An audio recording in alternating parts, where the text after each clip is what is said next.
நம் தெய்வத்துக்கெல்லாம் ஒவ்வொரு ஆயுதம் அப்படின்னு பார்க்குறோம். ஆயுதம்னா யாரையோ கொலை பண்ணுறது அப்படின்னு நினைக்கிறோம். ஆயுதம்னா எதையோ அழிக்கிறதுன்னு நினைக்கிறோம். யாரையோ அழிக்கிறது. நமது சனாதன தர்மம் அது மட்டுமல்ல, இந்து கலாச்சாரம், அதனுள் மறைந்திருக்கும் பிரபஞ்ச ஞானம், இவை அனைத்துமே அனைவருமே ஆனந்தமாக வாழ வேண்டும், ஒற்றுமையாக வாழ வேண்டும், நிம்மதியாக வாழ வேண்டும், செழிப்போடு வாழ வேண்டும், இயற்கையோடு ஒன்றி வாழ வேண்டும், அனைத்து உயிரினங்களையும் தெய்வமாக நினைத்து வாழ வேண்டும் என்ற பல மகா சக்திகளை, மகா தத்துவங்களை, மகா உண்மைகளை, அதிபராக்கிரம சக்திகள் நிறைந்த பிரபஞ்சமாக நாம் உணர வேண்டும் என்பதை காட்டுவதற்காக இருக்கிறது. இதை நாம் குழந்தைகளுக்கெல்லாம் சரியான நிலையில் கொடுக்க முடியாததால் அவர்கள் வயதான காலம் வரை தம்மை பற்றியும் நாட்டை பற்றியும் நமது கலாச்சாரத்தை பற்றியும் தெய்வத்தை பற்றியுமே சரியான அணுகுமுறை இல்லாமல் வாழ்வதால் பல கஷ்டங்களை அனுபவித்து வருகிறோம். இந்த அம்பாளின் முருகருக்கு எப்படி வேல் என்று நினைக்கிறோமோ, சூலம், இந்த சூலத்தில் மேல் நாம் ஒரு எலுமிச்சம்பழத்தை வைப்பதை பார்ப்போம். இவை அனைத்துமே பல்வேறு தத்துவங்களை அடக்கி நிற்கின்றன. நாம் எதையோ கற்றுக்கொள்ள ஆசைப்படுகிறோம், தேவையில்லாதவற்றையெல்லாம் டைம் ஸ்பெண்ட் பண்ணுகிறோம்.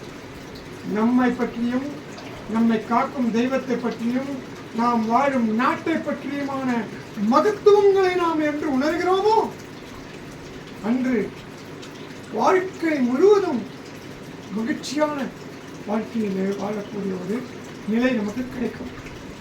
நாம் மகிழ்ச்சியாக வாழ வேண்டும் என்றால் நம்மை சுற்றியும் மகிழ்ச்சியாக வாழ வைக்க வேண்டிய நல்ல விஷயங்களை நாம் கொடுத்து கொண்டே இருக்க வேண்டும்.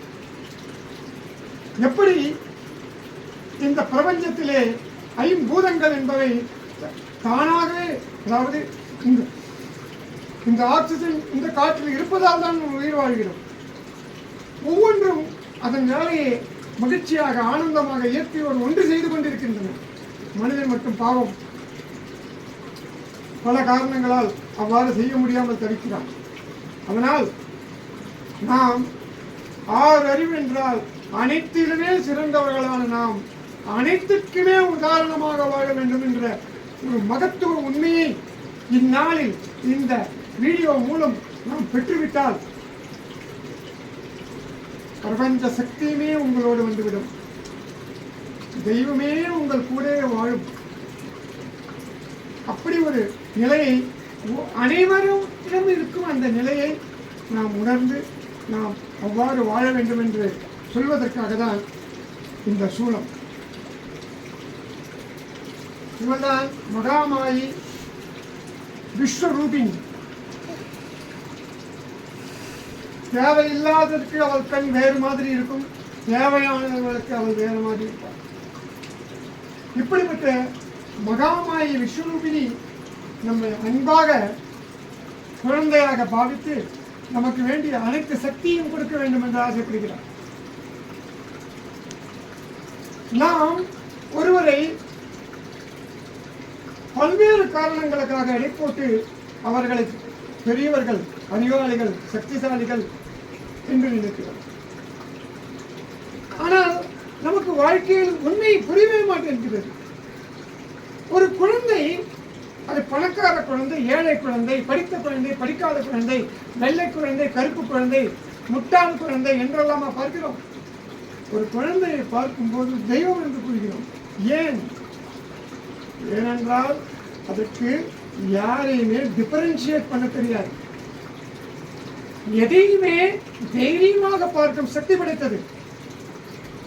எதையுமே நல்ல எண்ணத்தில், அதாவது நல்ல நிலையில் பார்க்கக்கூடிய சக்தி படைத்தது. அவைதான் அந்த குழந்தையை தெய்வமாக பார்க்க நம்மை தூண்டியது. அப்படி தெய்வமாக பிறந்த நாம் அனைவரும் திரும்பவும் அப்பேற்பட்ட பராக்கிரம சக்தியை நமது தாய் பிரபஞ்ச தாய் விஸ்வரூபணி மூலமாக பெற்றால் நம் நாடு, நம் சமூகம், ஏன் இந்த உலகத்தையே ஆனந்த நிலைக்கு நாம் கொண்டு செல்ல முடியும். அப்போது நாம் இந்த வாழ்க்கையின், இந்த பிறப்பின் குறிக்கோளான, அல்டிமேட் குறிக்கோளான அந்த மகாசக்தியிடம் குழந்தையாக ஒன்றினையும் பாக்கியத்தை பெறும் அந்த நிலை நிச்சயமாக அமையும். அனைவரும் இதை புரிந்து உணர்ந்து அடைய வேண்டும் என்று பிரார்த்தித்துக் கொண்டு அம்பாளுக்கும்